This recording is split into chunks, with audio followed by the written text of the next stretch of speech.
twongerayo mu lwokaano olw'okunoonya anaakulembera ebibiina ebiri ku ludda oluvuganya gavumenti mu paalamenti.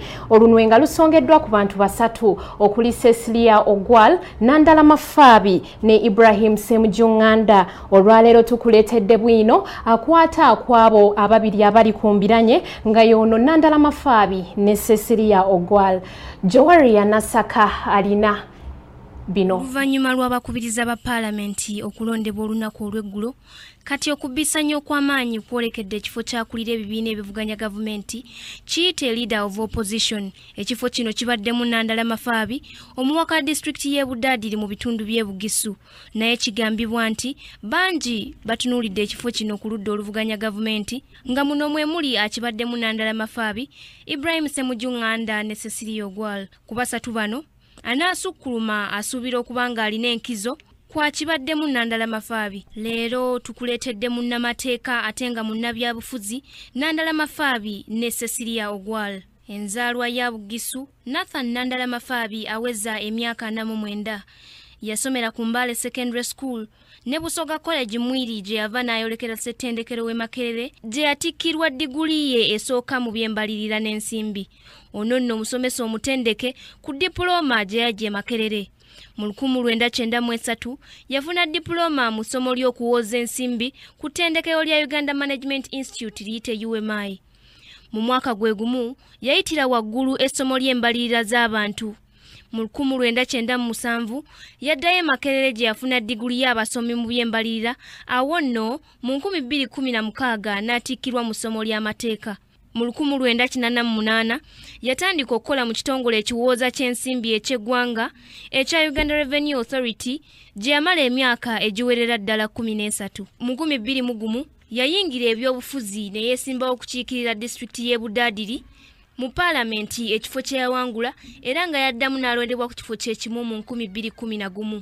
Wano yalondebwa okubeera ssentebe w'akakiiko k'embalirira z'abantu n'akakiiko k'ebyenfuna mu paalamenti, ebifo byemalamu emyaka 5, nga kati okuva mu 2011 yabadde akulembera ebibiina ebivuganya gavumenti mu paalamenti ey'omwenda. Omulala ku batunuulidde ekifo kino tukuleetedde ne Cecilia Ogwal.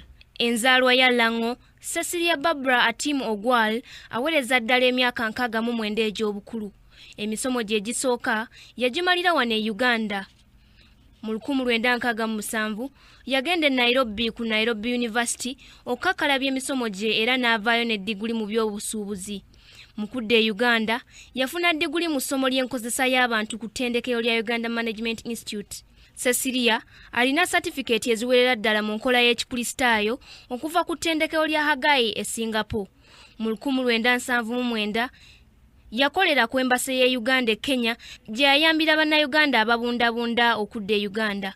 Ono nno y'omu ku baatandikawo banka ya Housing Finance gye yakolera okumala emyaka 2, ng'eno gye yava n'afuuka ssentebe wa banka ya Uganda enkulaakulanyi giyite Uganda Development Bank.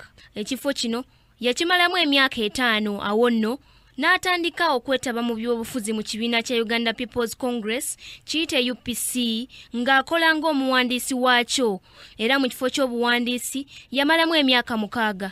Cecilia Ogwal y'omu ku abo abakola ssemateeka wa Uganda owa 1995. Yabeera ku ddaala erya waggulu mu kibiina ky'ebyobufuzi ekya UPC okutuusa mu 2004. Mu kalulu ka paalamenti ak'omwaka 2006 yawangulwa Jimmy Akena enkoona n'enywa ku kifo ky'omubaka wa munisipaali y'Erira. Mu 2011 Cecilia Ogwal yeesimbawo ku bw'omubaka omukyala owa disitulikiti y'e Dokolo, ekifo kye yawangula oluvannyuma lw'obuwanguzi buno. Yateekako kakokola tondeka nnyuma okuva mu kibiina kya UPC ne yeesoga ekya FDC era nga ne mu paalamenti eno ey'e10 yakomyewo ng'omubaka omukyalo owa Dokolo. Cecilia Ogwal ye yasembye Rebecca Kadaga ku bwa sipiika bwa paalamenti ey'e10 era n'amwogerako ng'omukyala Naggwano. Era Ogwal y'omu ku mannya agasuubirwa okutwala ekifo kyakulira oludda oluvuganya gavumenti. Ku lwa Kingdom TV, Nasaka Joweria, amalindirire.